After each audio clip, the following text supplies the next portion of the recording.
हैं मथुरा न्यूज दर्शन। मथुरा में आम आदमी पार्टी ने मनाया शहीद भगत सिंह जी का 117वां जन्मदिवस। प्रतिमा पर माल्यार्पण कर बांटी मिठाई। मथुरा डैम्पियर नगर स्थित शहीद आजम भगत सिंह जी की प्रतिमा पर माल्यार्पण कर तिरंगा शाखा एवं आम आदमी पार्टी के कार्यकर्ताओं में शहीद आजम भगत सिंह को नमन करते हुए 117वां जन्म दिवस मनाया। इस अवसर पर तिरंगा शाखा के जिला प्रमुख सुरेश कुमार सैनी ने शहीद आजम भगत सिंह के आदर्शों पर चलने और उनसे प्रेरणा लेने को विस्तार से रेखांकित किया। अब जिला अध्यक्ष भगत सिंह ने उनके जीवन के क्रांतिकारी इतिहास पर अपने विचार व्यक्त किए। पूर्व जिला अध्यक्ष रवि प्रकाश भारद्वाज ने उनकी विचारधारा पर प्रकाश डालते हुए कहा कि भगत सिंह शोषण विहीन समाज एवं वैज्ञानिक समाजवाद के पक्षधर थे। भगत सिंह के विचारों में सांप्रदायिकता, जातिवाद, धर्मवाद तथा राष्ट्रवाद जैसी कोई संकीर्णता देखने को नहीं मिलती। रवि प्रकाश भारद्वाज ने मथुरा वृंदावन नगर निगम पर भेदभाव का आरोप लगाते हुए कहा कि लगातार लिखित एवं व्यक्तिगत मुलाकातें करने के बावजूद भी शहीद आजम भगत सिंह जी की प्रतिमा पर माल्यार्पण करने के लिए मथुरा वृंदावन नगर निगम सीढ़ियों का निर्माण नहीं करा रही। महानगर अध्यक्ष प्रवीण भारद्वाज ने कहा कि वह युवाओं के लिए हमेशा क्रांतिकारी प्रेरणा के स्रोत रहेंगे। आज भी उनके विचार प्रासंगिक हैं।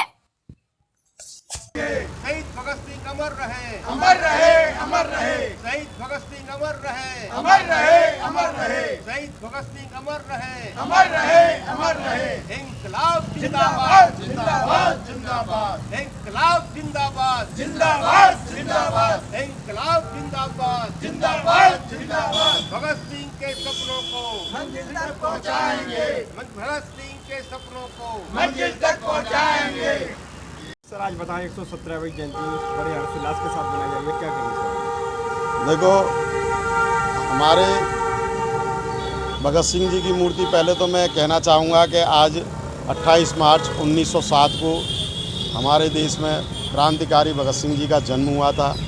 वो बचपन से ही उनके परिवार एक राजनीतिक परिवार था। जब 1906 में उनके पिताजी एक आंदोलन में, अंग्रेज़ों के आंदोलन में जेल चले गए थे, उनके पिताजी और चाचा जी। उसके बाद 1907 में इनका जन्म हुआ 28 मार्च को। तो भगत सिंह का परिवार एक राजनीतिक परिवार से जुड़ा हुआ था। वो जब भगत सिंह के पिताजी किशन सिंह जी, सरदार किशन सिंह जी खेत में हल चला रहे थे, तो भगत सिंह जी वहाँ लकड़ी के वो बो रहे थे। तो उनके पिताजी बोले, आप क्या बो रहे हो? बोले कि मैं बंदूक बो रहा हूँ पिताजी। तो उनको इतना ज्ञान नहीं था शुरू से ही।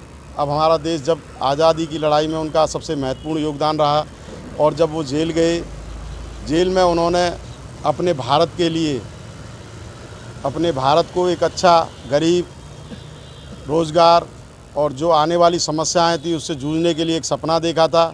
और भगत सिंह जी को 1931 में फांसी दे दी गई थी, राजगुरु भगत सिंह सुखदेव जी को। उन्होंने एक अच्छे भारत की कल्पना की थी। आज हम यहाँ पर आके उनकी जयंती मना रहे हैं, और हम ये चाहेंगे कि हमारे देश में जो उनका सपना था उसे साकार किया जाए। हम नेताओं से ये अपील करेंगे कि हमारे देश में जो बेरोज़गारी और स्वास्थ्य की व्यवस्थाएं फैली हुई हैं, शिक्षा का अभाव है, जो भगत सिंह ने एक अच्छे भारत का सपना सोचा था, उसके लिए काम करें। धन्यवाद। आज 117वीं जयंती मनाई जा रही है, क्या कहेंगे? आज हमारे पूरे देश में बड़े हर्षोल्लास के साथ में 117वीं महान क्रांतिकारी, महान देशभक्त उनकी मनाई जा रही है। 28 सितंबर 1907 को इनका जन्म हुआ। जिस समय इनका जन्म हुआ था उस समय उनके पिता और 2 चाचा क्रूर शासक अंग्रेज उनके द्वारा मतलब जेल में थे। उनको प्रेरणा ही इस तरह से मिली कि वो बचपन में बच्चे खिलौने से खेलते हैं, लेकिन वो खिलौने से नहीं बल्कि बंदूक और इस तरह की उनके बचपन से ही उनकी उसमें था, जीन्स में था, और उन्होंने वो करके दिखाया। भगत सिंह जी, राजगुरु जी और सुखदेव जी, इन तीनों ने पार्लियामेंट में बमबारी की, अंग्रेज़ों के चेताने के लिए, मारने के लिए नहीं। तो उनको फिर वो भागे भी नहीं, उन्होंने आत्मसमर्पण किया। और सबसे मैं समझता हूँ कि देश में सबसे कम उम्र के क्रांतिकारी, फांसी लगने वाले पहले हमारे ये शहीद भगत सिंह जी थे।